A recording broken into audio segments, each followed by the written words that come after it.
At your confirmation hearing in January, you said under oath, and I quote, "There will be no politicization at the FBI. There will be no retributive actions taken by the FBI should I be confirmed."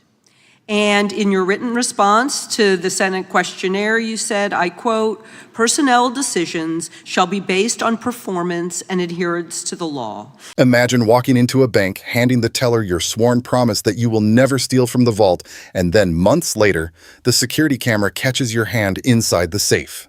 That was the feeling inside this hearing room when Kash Patel was reminded of his own words. In January, during his confirmation hearing, Patel said under oath that there would be no politicization at the FBI, no retributive actions, and no employee punished simply because of the cases they were assigned. On paper, that sounds clean. In public, it sounds noble. But in this hearing, those words were dragged back into the room like evidence pulled from a sealed file. The question was not abstract. It was not some cable news argument dressed up as oversight. It was a direct challenge to the man running the FBI. Did Kash Patel keep the promise he made to the Senate, or did he turn the Bureau into something closer to a loyalty test? So, first question. Would hiring FBI agents, analysts, and supervisors from only one political party being politicization of the FBI or making personnel decisions based on performance and adherence to the law? We don't ask FBI people, applicants, where their political parties are. Mr. Patel, do you ask FBI applicants who they voted for? The FBI does not. Are you aware that in the lawsuit that Mr. Driscoll filed against you and the FBI, he was asked who he voted for? Since that lawsuit has been filed that's ongoing litigation, I'm not able to comment. Well, but it also means that you just said that what happened in his situation didn't happen. The exchange began with a simple trap. The lawmaker asked whether hiring FBI agents, analysts, and supervisors from only one political party would count as politicizing the FBI. Patel answered that the FBI does not ask applicants about party affiliation. Then came the sharper question: does the FBI ask applicants who they voted for? Again, Patel tried to keep the answer narrow, but the problem was waiting right behind him. According to a lawsuit filed by former acting director Brian Driscoll, he was allegedly asked about his political leanings and who he voted for in the last 5 elections. That is not a small detail. That is the kind of question that turns a law enforcement agency into a political checkpoint. And here is where the hearing changed temperature, because the lawmaker was not asking hypotheticals anymore. She was building a record. Brian Driscoll, Steve Jensen, and Walter Jardia were not random names on a spreadsheet. They were long-serving FBI officials, people with years of experience, major cases, crisis response work, terrorism investigations, and national security responsibilities. So the real issue became brutally simple. If experienced FBI personnel can be pushed out because their assigned cases offended powerful political interests, then what exactly is left of the promise that the FBI serves the law? Let me ask you an even easier one. Does firing agents for working on the cases that they were assigned to and that the president didn't like, is that politicization of the FBI or making personnel decisions based on performance and adherence to the law? The FBI doesn't terminate anyone based on case assignments alone. Has the FBI ever been sued by somebody who felt that they were terminated based on case assignments? In the entire history of the FBI, I'm sure they have. No, since your tenure. I'm sure there's ongoing litigation. Yes. In fact, there is ongoing litigation. And in fact, people have been asked who they voted for. And in fact, you are running an FBI for the President of the United States rather than the people of the United States, because my questions were not hypotheticals. Not one man. Then the hearing moved from politics into prosecution. The lawmaker did not have to shout because the trap was already built from Kash Patel's own words. At his confirmation hearing, he promised the Senate that personnel decisions would be based on performance and adherence to the law. He also said in writing that every FBI employee would be held to the same standard and that no one would be terminated for case assignments. So the lawmaker asked the only question that mattered. If an agent works on a lawful case because that was the assignment and then gets fired because the president or his political base hated that case, is that performance review or is that retaliation wearing a cheap suit? Patel answered that the FBI does not terminate anyone based on case assignments alone. That word alone is where the entire answer started to wobble. Because in Washington, alone is the kind of word people use when they want a door cracked open but do not want the public to see what is behind it. He did not say no one was punished for politically sensitive work. He did not say case history played no role. He said alone, which leaves room for everything else to hide in the margins. And that is why the lawmaker pressed forward, because the point was never just whether someone filled out a bad performance form. The point was whether the FBI under Patel had started treating past assignments like political fingerprints. Brian Driscoll was not introduced as a weak employee. He was described as a former acting director nearly 2 decades in the Bureau, a Medal of Valor recipient for bravery during a dangerous ISIS raid, a man with crisis response experience who led the FBI's Critical Incident Response Group. That is not the resume of someone casually tossed aside because he failed to do the job. That is the resume of someone who became inconvenient. And according to the lawsuit, when the Trump administration interviewed Brian Driscoll for that role, he was allegedly questioned about his political leanings and who he voted for in the last 5 elections. Pause on that for a second. 5 elections. Not one casual comment, not one vague impression, not one harmless personality question. 5 elections turns citizenship into evidence, turns a private vote into a loyalty scan, and turns the FBI from an institution of law into a room where your career may depend on whether your ballot pleased the right people. When the Trump administrations interviewed Mr. Driscoll for that role, they interrogated him about his political leanings and who he voted for in the last 5 elections. Questions Mr. Driscoll refused to answer because those types of questions impermissibly politicized the FBI. You also fired Steve Jensen, who served the FBI for nearly 2 decades and ran critical terrorism, counterintelligence, and organized crime operations, whom you once described as embodying what the American public demands of the FBI. Then came Steve Jensen. Patel had once described Steve Jensen as the kind of person who embodied what the American public demands of the FBI. That matters, because praise like that does not disappear just because the political weather changes. Jensen served nearly 2 decades and ran critical work involving terrorism, counterintelligence, and organized crime. But the allegation was that he became a target because he participated in investigations connected to January 6th, and because Trump's MAGA base attacked Patel online for keeping him inside the FBI. That is the internal contradiction the lawmaker wanted viewers to see. One day a man embodies what the public demands. The next day he is gone because the wrong crowd decided his past assignment was unforgivable. That is not merit. That is pressure. And when pressure becomes the real hiring and firing standard, the official rulebook becomes decoration. Then the lawmaker brought up Walter Jardia, a decorated combat veteran with decades of FBI experience. His alleged offense was not corruption. It was not incompetence. It was not betrayal of the Bureau. It was that he worked on the investigation into Russian interference in the 2016 presidential election and helped investigate Trump ally Peter Navarro. That is the pattern.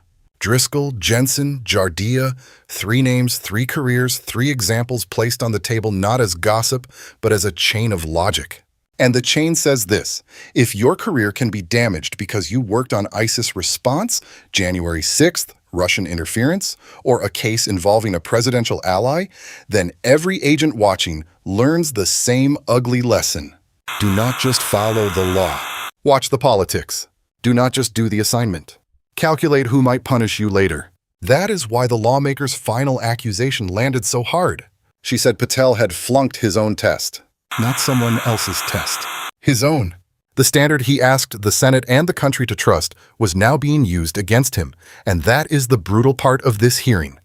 The strongest witness against Kash Patel was not a Democrat, not a lawsuit, not even one fired FBI official. It was Kash Patel's own confirmation promise, read back into the record like a signed confession. And this is where the hearing stopped being about one director and started becoming a warning to every person inside the Bureau. Because the FBI is not supposed to be a palace guard. It is not supposed to be a campaign office with badges, case files, subpoenas, and surveillance authority. It is supposed to be a law enforcement institution where agents can follow evidence without checking whether the evidence offends a president, a donor, a media base, or a political movement. That is the moral center of this entire confrontation. The victims here are not only Brian Driscoll, Steve Jensen, and Walter Jardia, even though their names matter and their records matter. The deeper victim is the professional standard that tells an FBI employee, do the work honestly, follow the assignment legally, and your career will not be destroyed because someone powerful dislikes the case. Once that standard breaks, the damage does not stay inside Washington. It travels into every field office, every investigation, every young agent deciding whether to take a sensitive assignment, every analyst wondering whether the truth in a report might one day become a career-ending problem. Think about the message this sends. If an agent investigates January 6th, will that agent later be treated as politically contaminated? If an analyst works on Russian interference, will that analyst become a target when the political winds change? If a supervisor touches a case involving a presidential ally, will that supervisor have to wonder whether the case file is now a mark on their forehead? That is not how law enforcement survives. That is how law enforcement starts negotiating with fear. And fear is poison inside an institution that depends on independence. The lawmaker's point was sharp because it exposed something ordinary people understand immediately. You cannot tell employees to follow lawful orders and then punish them later for having followed those orders. That is like a fire department sending firefighters into a burning building, then firing them because the owner of the building was politically inconvenient. It is absurd. It is cruel. And it teaches everyone left behind to hesitate the next time the alarm rings. That is why the details about Driscoll's record mattered so much. A Medal of Valor is not a participation trophy. It is not a resume decoration. It is a public acknowledgement that someone took real risk in real danger while serving the country. So when a person with that kind of background is allegedly questioned about who he voted for across 5 elections, the question becomes bigger than one lawsuit. It becomes a test of whether public service still means service to the Constitution or whether it now requires a quiet political confession before the powerful decide you are safe to keep. Steve Jensen's case carries the same warning from a different angle.